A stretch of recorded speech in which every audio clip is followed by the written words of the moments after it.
Matilda, 2. The only movement from the reader was the lifting of the hand every now and then to turn over a page, and Mrs. Phelps always felt sad when the time came for her to cross the floor and say, "It's 10 to 5, Matilda." During the first week of Matilda's visits, Mrs. Phelps had said to her, "Does your mother walk you down here every day and then take you home?" My mother goes to Aylesbury every afternoon to play bingo, Matilda had said. She doesn't know I come here. But that's surely not right, Mrs. Phelps said. I think you'd better ask her. I'd rather not, Matilda said. She doesn't encourage reading books, nor does my father.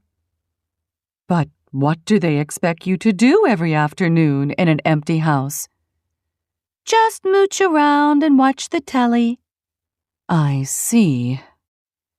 She doesn't really care what I do, Matilda said a little sadly. Mrs. Phelps was concerned about the child's safety on the walk through the fairly busy village high street and the crossing of the road, but she decided not to interfere.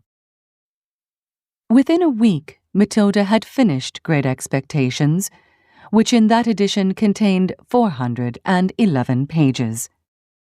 I loved it, she said to Mrs. Phelps. Has Mr. Dickens written any others? A great number, said the astounded Mrs. Phelps. Shall I choose you another? Over the next 6 months, under Mrs. Phelps's watchful and compassionate eye, Matilda read the following books. Nicholas Nickleby by Charles Dickens. Oliver Twist by Charles Dickens. Jane Eyre by Charlotte Brontë. The Old Man and the Sea by Ernest Hemingway. It was a formidable list, and by now Mrs. Phelps was filled with wonder and excitement. But it was probably a good thing that she did not allow herself to be completely carried away by it all. Almost anyone else witnessing the achievements of this small child would have been tempted to make a great fuss and shout the news all over the village and beyond. But not so Mrs. Phelps.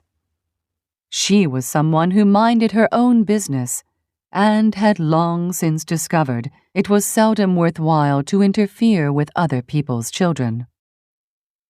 Mr. Hemingway says a lot of things I don't understand, Matilda said to her. Especially about men and women. But I loved it all the same. The way he tells it, I feel I am right there on the spot watching it all happen. A fine writer will always make you feel that, Mrs. Phelps said. And don't worry about the bits you can't understand. Sit back and allow the words to wash around you like music. I will. I will. Did you know, Mrs. Phelps said, that public libraries like this allow you to borrow books and take them home? I didn't know that, Matilda said. Could I do it? Of course, Mrs. Phelps said. When you have chosen the book you want, bring it to me so I can make a note of it, and it's yours for 2 weeks. You can take more than one if you wish. From then on, Matilda would visit the library only once a week in order to take out new books and return the old ones. Her own small bedroom now became her reading room, and there she would sit and read most afternoons, often with a mug of hot chocolate beside her. She was not quite tall enough to reach things around the kitchen, but she kept a small box in the outhouse which she brought in and stood on in order to get whatever she wanted. Mostly it was hot chocolate she made, warming the milk in a saucepan on the stove before mixing it. Occasionally she made Bovril or Ovaltine.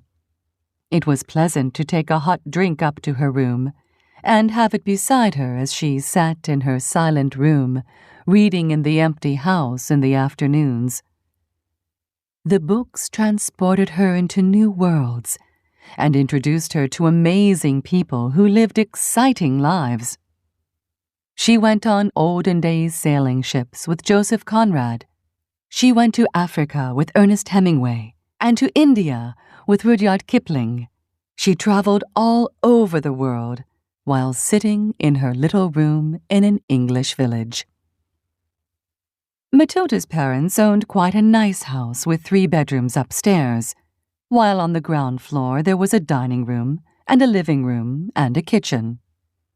Her father was a dealer in second-hand cars, and it seemed he did pretty well at it. "Sawdust," he would say proudly, "is one of the great secrets of my success, and it costs me nothing. I get it free from the sawmill." What do you use it for? Matilda asked him. "Ha!" the father said. "Wouldn't you like to know?" I don't see how sawdust can help you to sell second-hand cars, Daddy. "That's because you're an ignorant little twit," the father said. His speech was never very delicate, but Matilda was used to it.